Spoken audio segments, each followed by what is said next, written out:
Well, hello and welcome to OverDeVest Nurseries on a rather windy and also quite overcast day in early spring. You know, one of the neat things about having our YouTube channel is that besides telling you about all sorts of fabulous plants that you can grow in your garden, is that we also get to answer some neat questions. And lately quite a few of those questions have been revolving around hydrangeas and the pruning of them. For instance, Beth and Katie both ask if it's okay to prune their hydrangeas now in early spring. And the answer to that is yes, but a qualified yes. I'll explain better in a moment. But first, can I suggest that you click and subscribe to this channel, because we're busy posting new videos all the time, and as we post them, you'll be automatically circulated with them in your feed.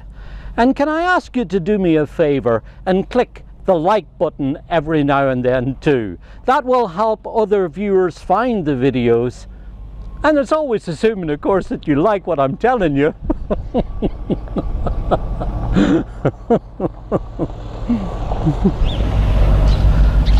And the reason why I gave it a qualified yes is that not all hydrangeas are the same. In fact, there's about 7 different types or categories that we commonly grow here in this region.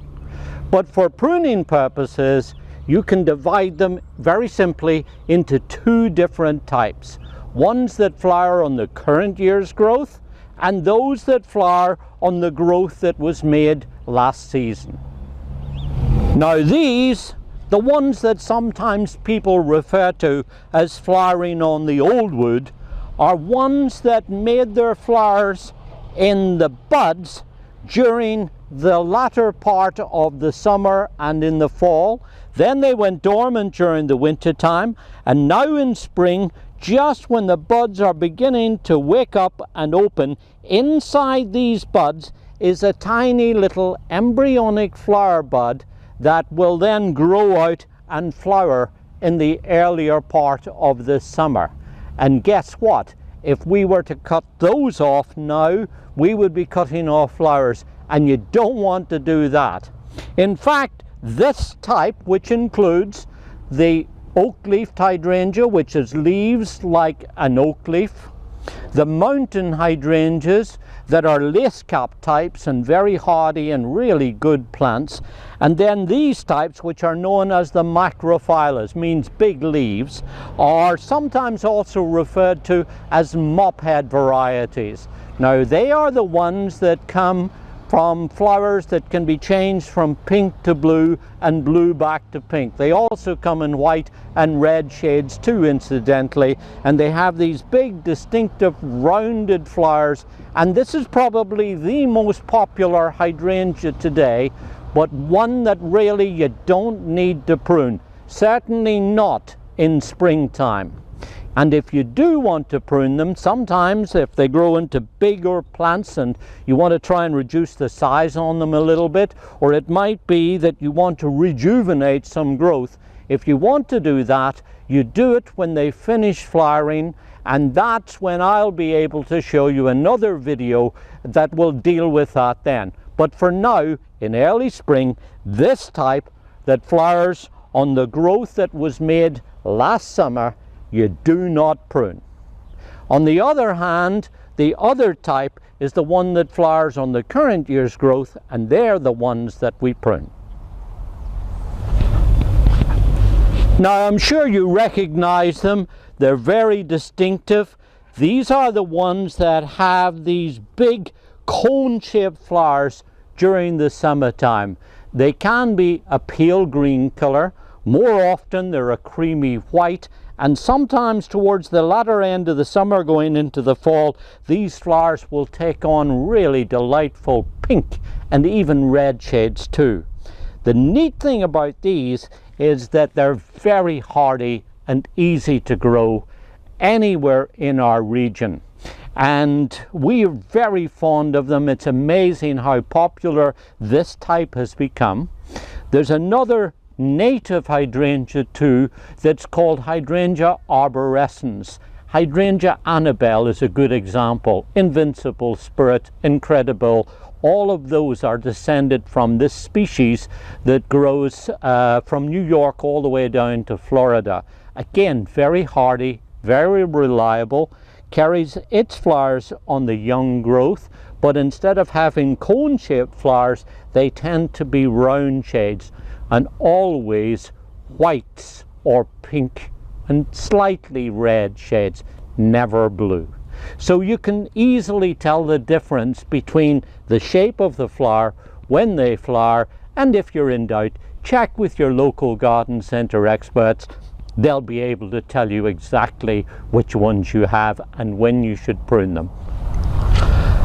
And if you look at these plants, you'll see that they have carried their old flowers from last year on growth that was made during the entire season last summer. So this plant has to grow out in springtime and the early part of the summer, set its flowers then during the summer, and that will carry it through into the fall too. So obviously the more young growth that we create on this plant or this type of hydrangea, the more floriferous they're going to be, the bigger the flowers will be, and the better the display. So Beth and Katie, if this is the type you have, then you can prune these in early spring. In fact, it's a good thing to do. But I also should mention that if you're not sure which ones that you have, hold off on pruning, wait for them to flower, and then you'll be able to decide whether you should prune them next spring or not. And if you do want to prune them, here's how you do it. And for this, all you need is a good sharp pair of pruners and some sort of receptacle to put the prunings in. Now, as I say, I'm doing this in early spring. That's my favorite time.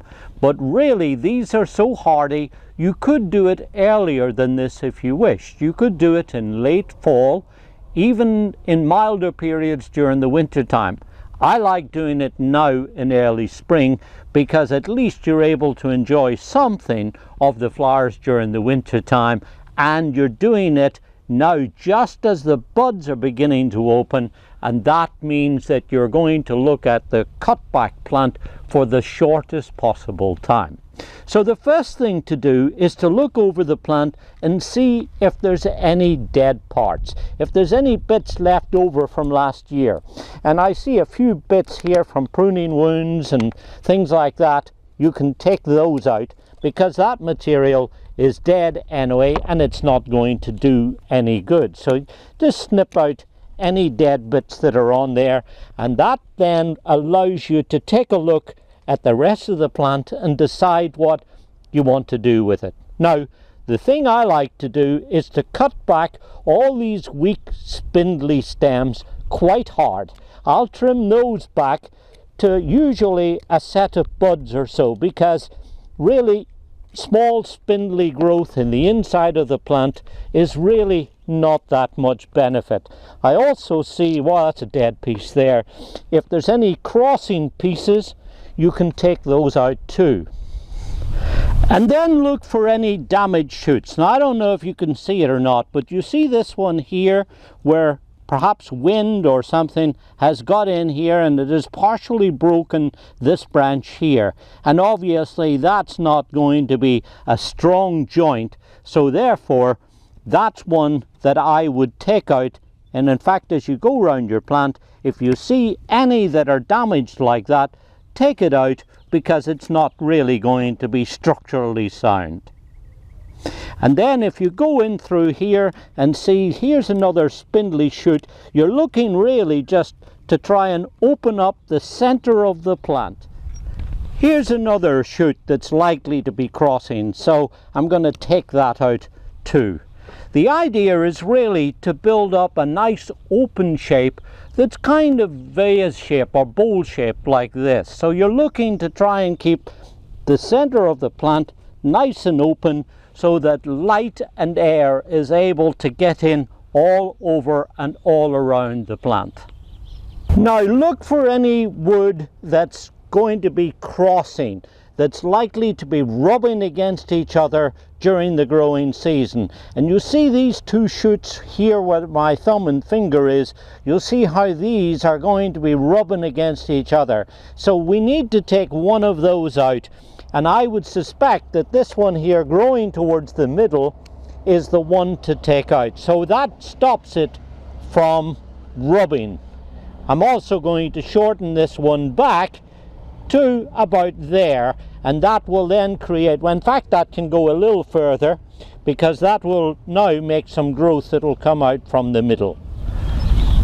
So then when you've removed the 3 Ds, the dead, damaged and any diseased wood, though thankfully these varieties are really remarkably disease resistant and therefore there's no issues going on here with that. But any dead, damaged or diseased wood, that comes out. Remove and shorten back any thin spindly shoots, and then you're left, as you see here, with the main fabric of the plant. And with these, the main structural branches of the plant, the rule of thumb generally is to remove about 1/3 of the growth. Now I have to say that I tend to be a little bit more aggressive than many other people. I love the way these things grow out so nice and strongly and produce these big gorgeous flower heads. So I tend at times to be a little bit more aggressive than that. But if you start out by taking, say, 1/3 of the growth back, then you can always go in if you want and shorten them back even more. But you just go in, as you see, and go around the plant and remove about 1/3 of the growth, and in no time at all you'll be able to see a nice big strong healthy vigorous plant. Now here's a shoot, incidentally, take a look at this. Here's a shoot that's growing from one side of the plant back into the middle of the plant. Now you could certainly shorten this down to 1/3. But in my case, what I like to do is just take it out completely, and that helps, as I say, to open up the plant. Now here's another branch. Look at this one. Look here. See how it's rubbing back and forward? And in fact, on this branch here, you'll see that it's really already begun to open up possibly a place here for some damage or disease. So obviously we have to do something about that. Now this shoot here is growing in an outward direction, that's good. This one here is kind of coming from the middle of the plant, and there's a nice big juicy shoot here anyway going off in this direction. So in that case, what I'm going to do is to take this one back, right back here to the base of the stem, and that will eliminate the crossing, and then this branch here will be able to grow out and flower, which I see I've already pruned. Now you'll see that on this plant there are some of the lower branches here that are growing out and having flowers that are going to touch the ground. And obviously what we want to do is to try and encourage growth that's going to be more showy and up off the ground. So in that case, I'm probably going to take this one back quite hard. There's a little short twiggy growth there that's going to be crossing too. And here's another one down at the base, so I'll take that back quite severely. Then gradually, as you see, I'm working my way around the plant until you get to some of these shoots here. And the question is, where do you prune? Well, we said about take 1/3 off, that would be about here. But let me show you where you actually prune, make the pruning cut. Now I don't know if it matters that much, but generally they say that you should prune just above a bud node. Those, I don't know if you can see it or not, but these are the little buds breaking out on the stem here, and if you prune just above those, that's where the stem is a little stronger. And I sometimes believe that with things that are hollow stemmed like these plants, you sometimes can get water and disease in the pruning wound, and where there's a bud node, it's a little tougher, a little sturdier there, and that helps to just stop any dieback that you might get from some of the shoots whenever you trim them back. So then, as you see, it's really just a matter of working your way around the plant, shortening back any of the shoots that are on there, taking about a third or maybe at times a little more than that back on the plant and cutting above a node, and that way you'll then have a nice, strong, vigorous growing plant that's well shaped and one that's going to produce lots of flowers during the growing season. So that's how you prune the varieties that grow and flower on the current year's growth.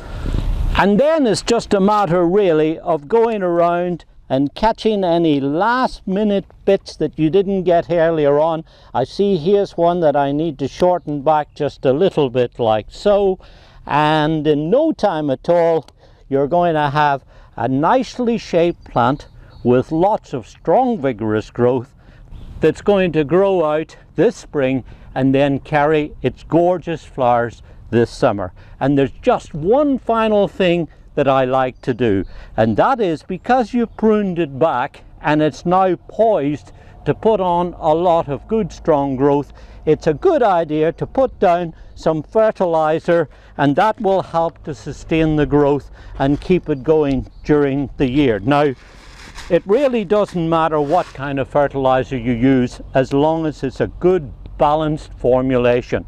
I like to use this slow release fertilizer because it is what I call a one-shot deal, and as you see very scientifically, I sprinkle about a handful or so around the perimeter of the plant and then just gently work it in with a rake like so, and then because it's a slow release fertilizer, it will keep on working during the growing season, and that will sustain plenty of growth. So there you are, Beth and Katie. That's how you prune this type of hydrangea, the one that grows out and flowers on the current year's growth.